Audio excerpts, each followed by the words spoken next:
constante do produto de solubilidade, né? O último equilíbrio químico, então, o nosso KPS. Ele vai ser um equilíbrio heterogêneo. Por que vai ser chamado de equilíbrio heterogêneo? Porque nós vamos falar da solubilidade, tá? Nós vamos falar da solubilidade de um determinado soluto, pode ser um sal, né? Pode ser uma base pouco solúvel, em que nós, né, facilmente teremos aqui a formação do nosso precipitado e o restante estará disperso na solução, beleza? Eu coloquei aqui para vocês, ó, uma representação hipotética de um possível, né, soluto chamado de BA, em que esse soluto, ó, no estado sólido, vai ser jogado em meio aquoso e vai sofrer a sua quebra. Tá? Geralmente nós estamos falando de um produto, né, que tem uma ligação iônica, tá? Ligação iônica. Seja lá um óxido, seja uma base, seja um sal, produto iônico. Então nós vamos ter a formação do cátion e a formação do ânion. É importantíssimo que a gente saiba fazer essa quebra de maneira correta, justamente porque os coeficientes estequiométricos eles vão participar da nossa constante de equilíbrio, tá bom? Então é ideal que você se lembre de NOx, né? Fixo, saiba esse NOx fixo, seja do metal, seja do ânion aqui, para que você possa equilibrar as cargas de maneira correta e colocar os coeficientes bacanas. Eu coloquei um exemplo hipotético, né, onde os coeficientes serão as atomicidades, ó, então XB mais e YB menos, tá bom? Não se prendam a esse Y, a esse X das cargas, mas eu quero que vocês fiquem espertos com esses coeficientes. O que nós vamos fazer? Nós vamos escrever uma constante para isso, né? Qual que vai ser essa constante? Vai ser a constante do produto de solubilidade, o bom e velho KPS. Só uma atenção, que isso pode aparecer na prova simplesmente como KS também, tá? KPS ou KS. Mas o mais comum é que apareça como KPS. Seguindo, montando o nosso equilíbrio. Nosso equilíbrio é produto sobre reagente. O único cuidado que você vai ficar bem atento aqui é em relação a esse cara, que ele está no estado sólido. Nós estamos falando de um reagente sólido. Significa dizer que ele não vai participar dessa constante de equilíbrio, ele vai ficar fora da nossa equação. Por quê? Porque como é uma constante de equilíbrio, só entram aquosos e gasosos. Nesse caso, os nossos produtos serão sempre aquosos, ok? Deste jeito, desta forma, nós formamos aqui a constante do produto solubilidade, que será sempre a concentração dos nossos produtos. Ah, o reagente nunca vai entrar? Não, o reagente nunca vai entrar, porque ele sempre será sólido. Por isso que nós falamos que é um equilíbrio heterogêneo, tá? Uma outra informação adjacente que vai ser necessária é que isso aqui, ó, isso aqui, a multiplicação da concentração do reagente elevado ao seu coeficiente vezes a concentração do reagente elevado ao seu coeficiente é chamado de produto iônico. Alguns materiais colocam como QPS. Né? Eu não gosto nada disso aqui, porque pode gerar uma confusão grande em relação ao KPS. Tá? Por isso que o nome mais utilizado e correto mesmo é produto iônico. Porque o que significa produto? Multiplicação. Tá aqui. Iônico é a multiplicação dos íons participantes dessa reação. Professor, por que o produto iônico ele vai ser importante?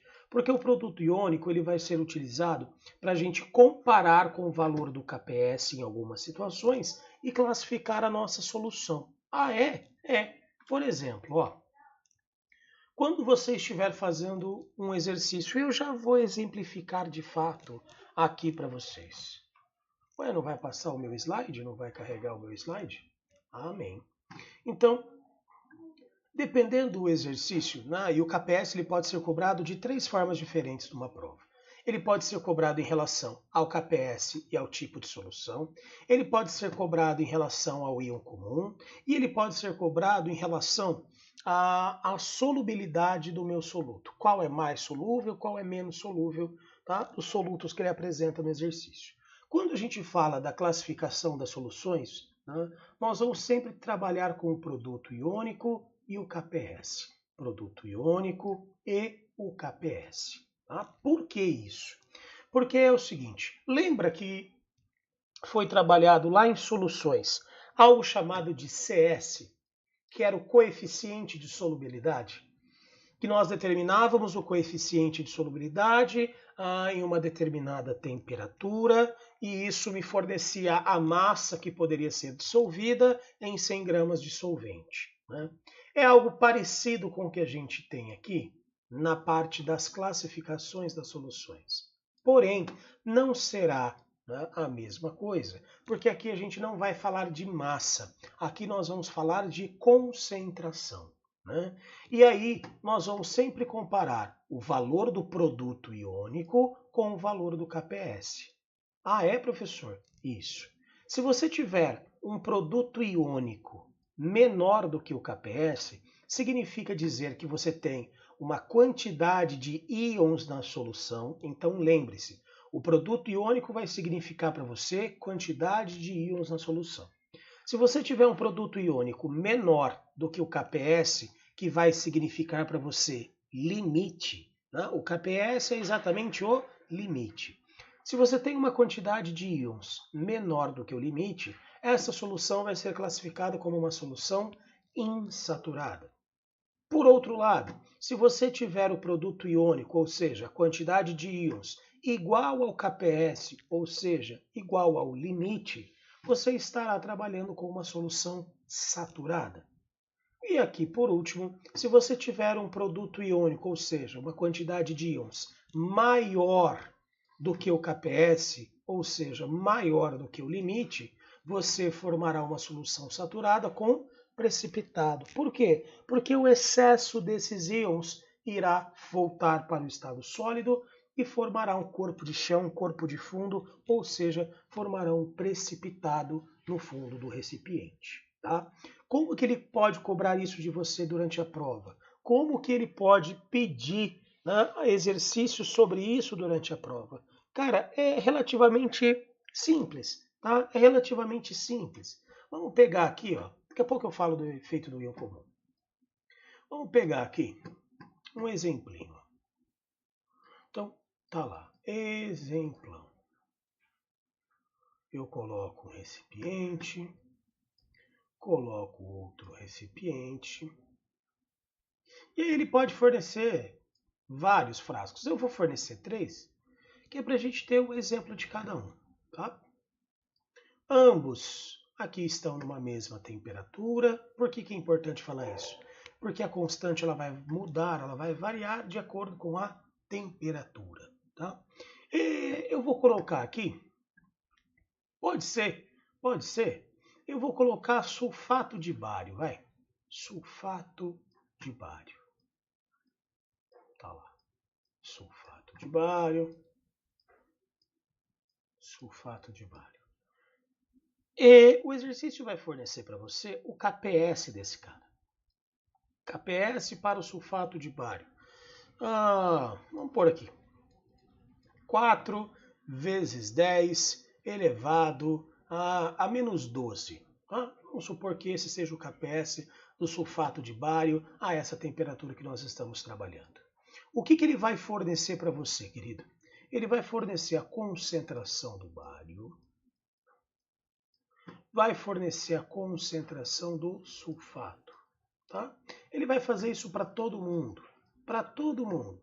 Ele vai dar a concentração do bário e a concentração do sulfato. Vamos lá de novo. Concentração do bário e concentração do sulfato. Veja bem. O que nós teremos aqui? Ó? Vamos supor que isso seja 1 vezes 10 a menos 5, e isso seja 2 vezes 10 a menos 5. Aqui eu tenho 2 vezes 10 a menos 7, e eu tenho 2 vezes 10 a menos 6. E nessa solução eu tenho 2 vezes 10 a menos 6 e 2 vezes 10 a menos 6. Tudo isso é mols por litro, porque é concentração, tá? Tudo isso é mols por litro, porque é concentração. Tá aqui. O que eu preciso fazer nesse momento? Eu preciso determinar a classificação de cada solução. Mas eu acabei de falar para vocês que para determinar, né, o tipo de solução, além do KPS, eu preciso do produto iônico. Então, o que eu vou fazer? Eu vou abrir esse soluto aqui embaixo.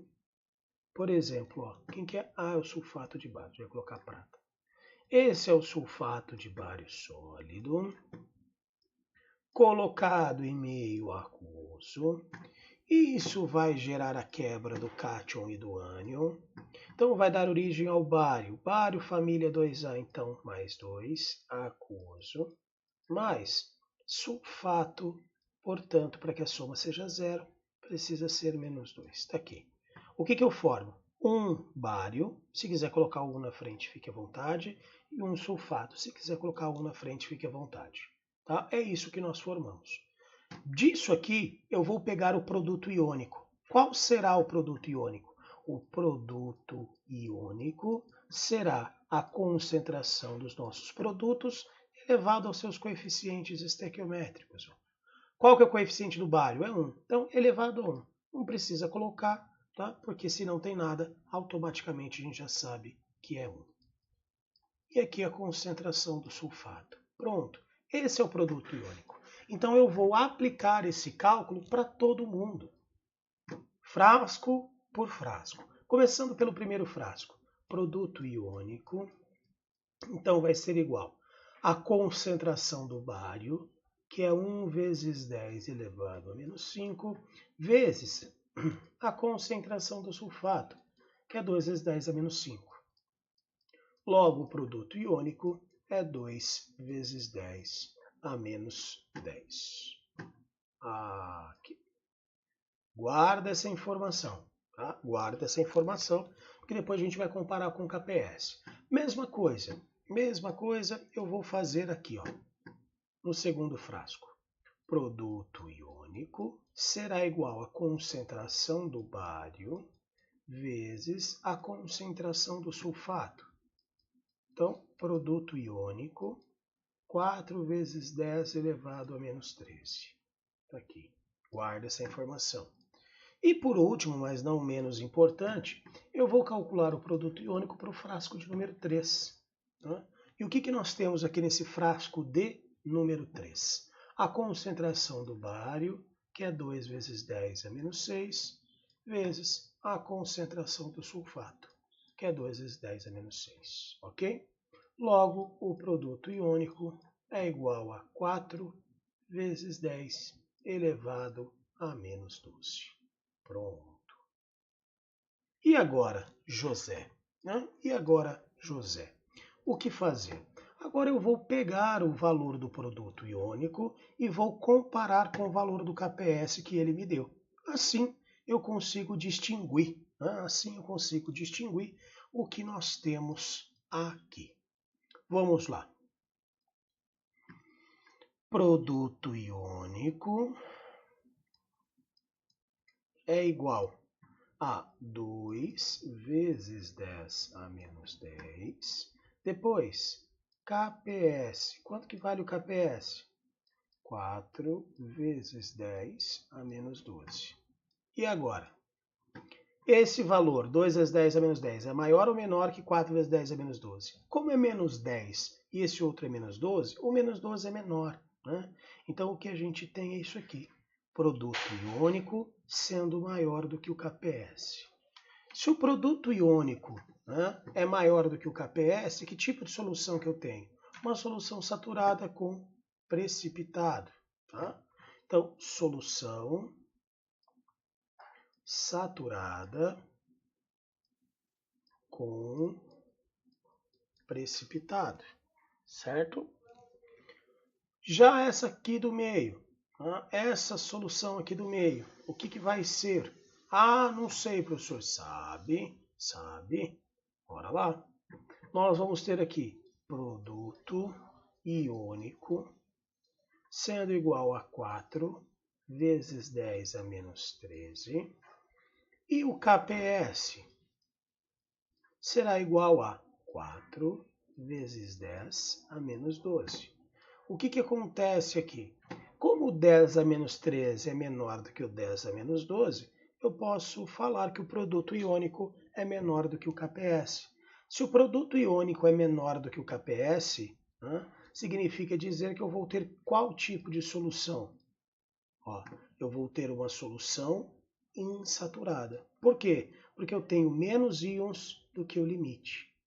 Se eu tenho menos íons do que o limite, essa solução vai ser uma solução insaturada. Pronto. E aqui no terceiro e último frasco, o que nós temos é o seguinte. Nós temos aqui, produto iônico sendo igual a 4 vezes 10 a menos 12 e o KPS sendo igual a 4 vezes 10 a menos 12. O que significa dizer, galera? Significa dizer que o valor do produto iônico é igual ao valor do KPS. E se o valor do produto iônico é igual ao valor do KPS, significa dizer que nós estamos falando de uma solução saturada, tá? Solução saturada. Então anotem lá, por favor. Solução saturada. Tá lá. Esses são os 3 tipos de soluções que nós temos aí. Beleza? Tranquilo? Essa é uma maneira que ele pode cobrar de vocês na prova. Porém, existem outras formas que eles podem cobrar de vocês. Porém, isso é o mais simples que pode aparecer. Beleza? Tranquilo? É isso.